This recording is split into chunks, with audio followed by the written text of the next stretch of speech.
Bon, les gars, qu'est-ce qu'être français? Voici la question à 1 million d'euros. Et même à 40 milliards d'euros par an, si j'en crois certains politiciens français qui pointent du doigt un afflux massif d'étrangers dans l'Hexagone depuis des décennies. Alors, quitte à cohabiter avec tous ces gens, il serait bon, sans doute, de les intégrer à un projet commun. Et un projet commun, ça ne peut pas être de payer 70% d'impôts divers, de toucher la CAF en début de mois et de se palucher en secret sur les photos de Rima Hassan. Je pense qu'on est tous d'accord là-dessus. On peut en parler, on va rigoler.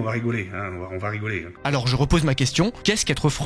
Est-ce que c'est une question de choix, de langue, de religion, de génétique? Peut-être. Ou peut-être pas. Après tout, ça c'est ce qu'on entend dans tous les journaux, toutes les émissions et tous les débats convenus des 40 dernières années, donc peut-être qu'il est temps d'y apporter une réponse neuve, non? Et puisque nous sommes en France, le pays de la littérature et des grands héros, je vous propose d'apporter une réponse, enfin, un peu littéraire à cette question, à travers les valeurs, les forces, les faiblesses et les errements d'un personnage légendaire de la culture populaire, Cyrano de Bergerac. Inspiré d'un écrivain qui a vraiment existé au XVIIe siècle, créé tel que nous le connaissons par Edmond Rostand dans sa pièce éponyme en 1897, immortalisé au cinéma en 1990 dans un film où Depardieu tenait le rôle principal, on va en reparler, Cyrano de Bergerac est un soldat, bretteur, poète, philosophe, amoureux et punchliner de génie qui est tout de suite entré en fanfare dans notre panthéon littéraire national. Et ma théorie, c'est que si Cyrano plaît autant aux Français, c'est à la fois parce qu'il est le reflet de l'image que ces mêmes Français ont d'eux-mêmes, ou aimeraient avoir d'eux-mêmes en tout cas, et aussi parce qu'il entretient chez eux, de manière un peu complaisante, certains travers qui expliquent l'état actuel du pays.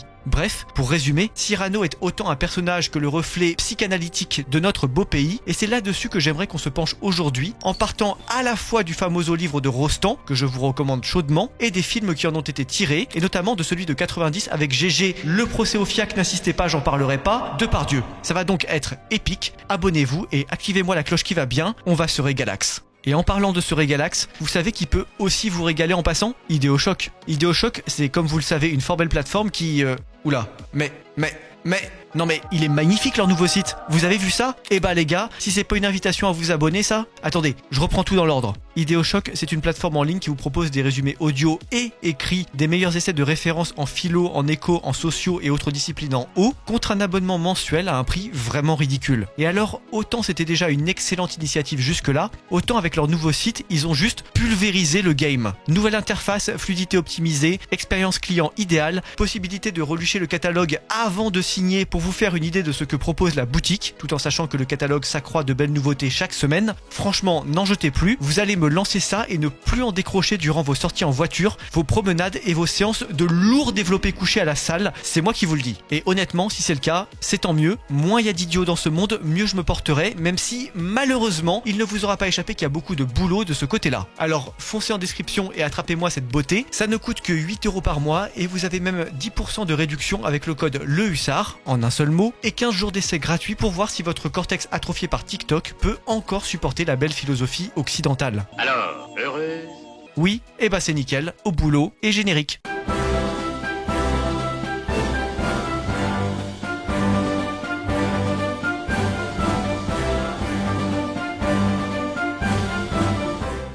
Bon alors au risque de vous décevoir, je ne vais pas commencer à vous résumer ici en détail toute l'histoire de Cyrano de Bergerac, tout simplement parce que le boulot a déjà été fait, il y a un moment, dans un épisode qui est toujours dispo sur la chaîne si vous voulez le zioter. Tout ce que vous avez besoin de savoir à ce stade, c'est que Cyrano, la pièce, nous raconte les aventures de Cyrano de Bergerac, un soldat au régiment fictif des cadets de Gascogne dans les années 1640, c'est-à-dire durant le règne de Louis XIII. Excellent combattant, ami fidèle, esprit vif, excellent orateur, pourvu d'un courage exceptionnel, Cyrano n'a, tout bien considéré, que 2 défauts sérieux. D'abord, il est absolument intransigeant avec sa liberté intellectuelle et sa liberté de ton, rejetant les dogmes, les institutions, les normes sociales et l'hypocrisie face aux puissants, ce qui lui vaut en permanence une inadmissible quantité d'ennemis, ennemis qui l'humilient publiquement avec ses punchlines en alexandrin farcis de mots rares et marrants. Jusque-là, c'est allé, mes amis, jusque-là. Et qui l'empêche également de se placer sous le patronage d'un prince ou duc quelconque, qui le gaverait de tunas contre un brin de servilité. Ensuite, deuxième défaut, Cyrano a beau être le plus courageux des hommes, il est ultra complexé par la grande taille de son tarin, et, partant de là, il perd tous ses moyens quand il s'agit de charmer une gente dame. Et ça, c'est assez embêtant dans la mesure où notre amigo est furieusement amoureux de sa cousine. Oui, sa cousine. Il nous fait une Christine Boutin, mais bon, on est en 1640, alors ne jugez pas les gars. La belle, douce et intelligente Roxane. Et même si cette dernière est très sensible à l'intelligence de Cyrano, elle tombe finalement amoureuse de Christian de Neuvillette, un autre cadet dans le régiment de Cyrano, qui, sans être un garçon dépourvu de qualité, brille quand même beaucoup plus par sa jolie frimousse et son courage militaire que par ses qualités de charmeur, de poète et de séducteur. Toute l'histoire va ainsi tourner autour de l'intrigue amoureuse entre Cyrano qui aime Roxane mais ne peut pas le lui avouer par manque de balls, Roxane qui aime Christian alors que c'est un neuneu, et Christian qui aime Roxane mais se rend bien compte qu'un esprit fin et raffiné comme elle serait mieux avec son poteau si Cyrano la famille. Fifi la famille. Et là, si vous vous dites que c'est assez convenu comme situation théâtrale et qu'on va bien s'ennuyer dans cette pièce, permettez-moi de vous dire que vous êtes le plus gros zaptère du règne animal depuis l'apparition de l'escargot. Cyrano est une pièce portée par deux choses. Petit 1, une langue riche, gouailleuse et très joueuse qui vous fera rire et vibrer tout du long devant sa subtilité et son ingéniosité. Et petit 2, une délicatesse et un raffinement dans les manières et le jeu théâtral qui vous feront littéralement voir d'un œil nouveau les émotions que l'être humain est capable de produire et de ressentir. Concrètement, plutôt que de s'opposer à Christian ou d'avouer ses sentiments à Roxane, Cyrano va préférer aider son rival à charmer la femme de ses rêves, d'une part en lui écrivant les plus belles lettres d'amour et en les signant du nom de Christian, et d'autre part en l'aidant lors d'un fameux épisode où Roxane, sur un balcon, écoute Christian lui faire des vers alors que c'est Cyrano qui souffle à son rival ce qu'il convient de dire. Et le résultat ? Roxane tombe dans le panneau, croit Christian aussi beau qu'intelligent, l'épouse et... Sauf que, peu de temps après, durant le siège d'Arras, dans des circonstances particulières que je ne vous divulgage pas, Christian se retrouve à canner au combat sans avoir eu le temps d'avouer à Roxane que c'est bien Cyrano et non lui-même qui est le génie dont elle était éperdument amoureuse. Effondrée, Roxane va donc se retirer 14 berges dans un couvent pour y porter le deuil de Christian, tandis que Cyrano, toujours aussi naze pour avouer ses sentiments, ne va jamais lâcher le morceau et laisser celle qui l'aime et qui pourrait l'aimer en retour maintenir cet effroyable quiproquo. C'est un quiproquo de ouf, frère. Je parle pas japonais, quiproquo, tout ça je connais pas. Mais un jour, enfin, alors que les années ont passé et que Cyrano, à l'agonie, vient trouver Roxane pour une ultime discussion, celui-ci va commettre une boulette qui va permettre à sa belle de deviner le poteau rose. Alors s'ensuivent donc des explications express et Cyrano finit par mourir aimé de celle qui comptait pour lui, pauvre, isolé, méprisé, mais servi par une poignée d'amis fidèles. Il emporte avec lui, comme il le dira dans un dernier souffle, son panache, c'est-à-dire tout à la fois sa flamboyance, son courage, la vigueur de ses sentiments, la fougue de son caractère et son intégrité morale que jamais aucun protecteur à moitié véreux subventionné par Richelieu n'aura pu corrompre. Et là, ainsi présenté, je pense que vous comprenez bien pourquoi le personnage de Cyrano a tout de suite subjugué les foules. C'est un combattant qui gagne littéralement ses duels à 1 contre 100, un amoureux fidèle qui gratte de la poésie à 3 du mat pour une fille qui ne le calcule même pas, un fin lettré qui dicte des vers à Molière et écrit ses propres romans, et puis surtout, c'est un homme sans chaîne, un homme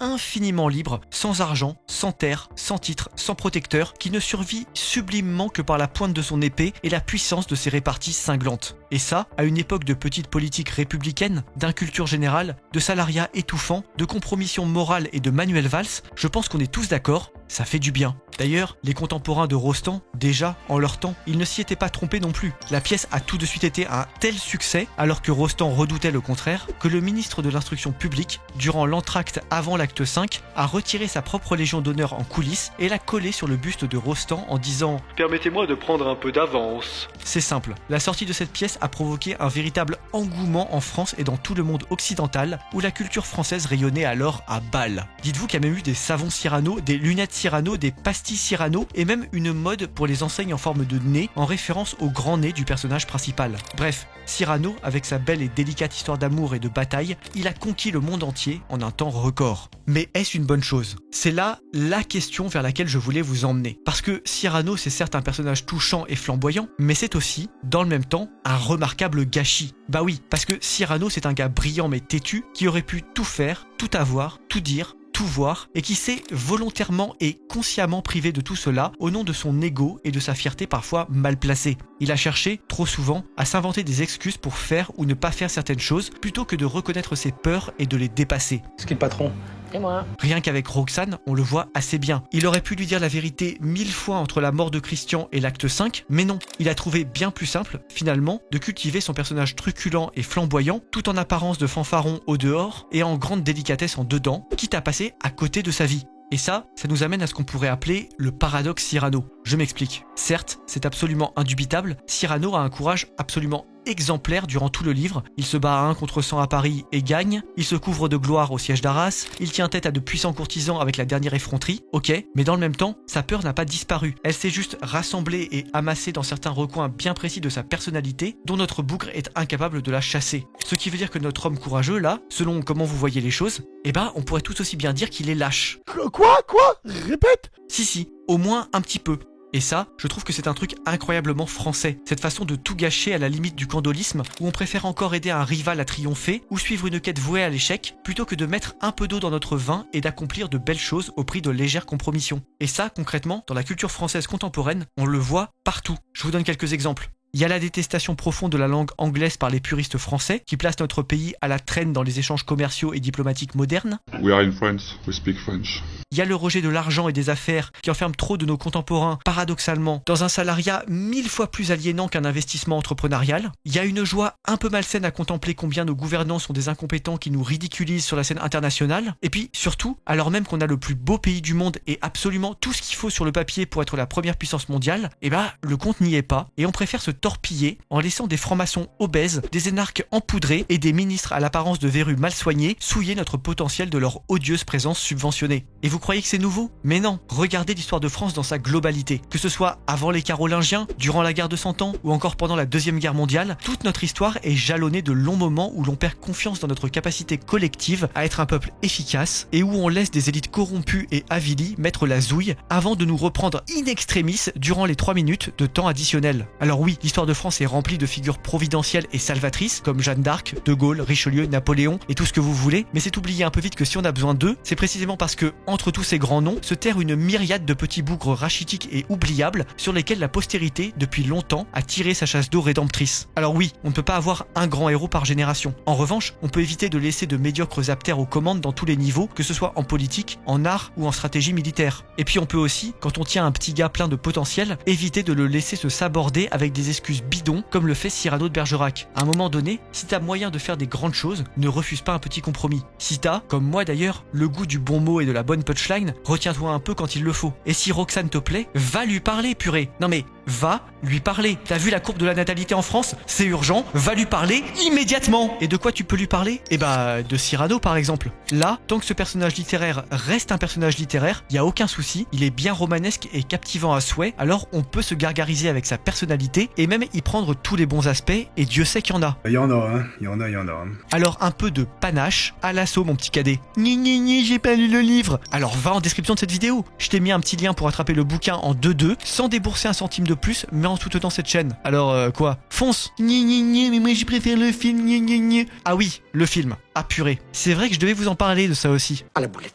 Bon bah on va faire court. Le film de 1990 avec Depardieu a, je trouve, horriblement mal vieilli du point de vue de la photo, de la lumière et du grain de l'image, mais en revanche, question fidélité au matériau originel, c'est une colossale classe de maître. Alors non, ça ne remplace pas le fait de lire ce petit livre qui va littéralement changer votre vie, je n'exagère pas, vraiment foncez le lire, mais si vous voulez approcher au plus près ce roman avec les moyens dont dispose le cinéma, c'est vraiment la bonne manière de procéder. Rappeneau, le réalisateur, il a pris le parti de maintenir les dialogues en alexandrin dans le film, ce qui en fait déjà une petite curiosité en soi, mais en plus, il a eu la bonne idée de confier le rôle principal à Depardieu, à une époque où il ne pesait pas encore 7500 plaques à jeun, ce qui, d'un point de vue de casting, est un rôle qui lui convient à merveille. Bref, c'est pas mal, et ça se trouve facilement sur les plateformes de streaming, alors foncez les gars. Ah et puis tant que j'en suis à vous recommander des bonnes choses, aux grands mots les grands remèdes, si vous voulez dépasser le stade Cyrano et prendre une bonne petite dose de cynisme dans les chicots, tout en maintenant la gouaille littéraire qui va bien, vous pouvez aussi passer, toujours en description, sur le site de la Giberne. La Giberne, c'est la maison d'édition officielle du Hussard qui vise à découvrir de jeunes auteurs contemporains et à leur donner les moyens de s'exprimer et de vous régaler. Par exemple, si vous aimez les coups d'épée et les aventures cyniques, vous pouvez regarder du côté des 2 tomes de l'Hydre jamais ne meurt et l'Hydre jamais ne faiblit, d'Antoine Tswicki, qui narre les aventures drôles et sanguinaires de 2 chevaliers renégats en quête de vengeance. Et si vous êtes plutôt du côté SF de la force, passez donc voir Objectif 23, qui vous décrit, lui, un futur possible dans un Paris dystopique et absurde où de mystérieuses puces cérébrales ont aboli toute forme de criminalité. Intrigué? Alors passez donc visiter le site, on livre partout dans le monde, les versions numériques sont pas chères du tout, il y a le pass culture pour les plus jeunes et les avis des lecteurs si vous avez besoin de vous forger votre propre opinion. Bref, je peux vous garantir que vous ne le regretterez pas, alors bonne lecture et conclusion. J'ai écrit des grands livres qui sortiront. Vous voulez un truc marrant que je savais pas où mettre dans cet épisode? Allez, venez par là, c'est moi qui régale. Selon certains spécialistes du bonhomme, le vrai Cyrano, celui de la réalité, qui a vécu au XVIIe siècle, il était en réalité homosexuel. Après, tout le monde fait ce qu'il veut. Eh bah mon bonhomme, tu m'étonnes qu'il allait pas parler à Roxane. Tout s'explique quelque part. Bon allez, blague à part, allez me lire Cyrano, croyez au verbe et au panache, ne vous compromettez pas trop, mais ne passez pas non plus à côté de votre vie et de votre destin à force d'un trop grand dogmatisme. Bref, soyez français et soyez modernes, c'est comme ça qu'on en finira avec notre époque grisâtre et qu'on rendra la France à nouveau grande. Allez, à la revoyure les gars, chargez!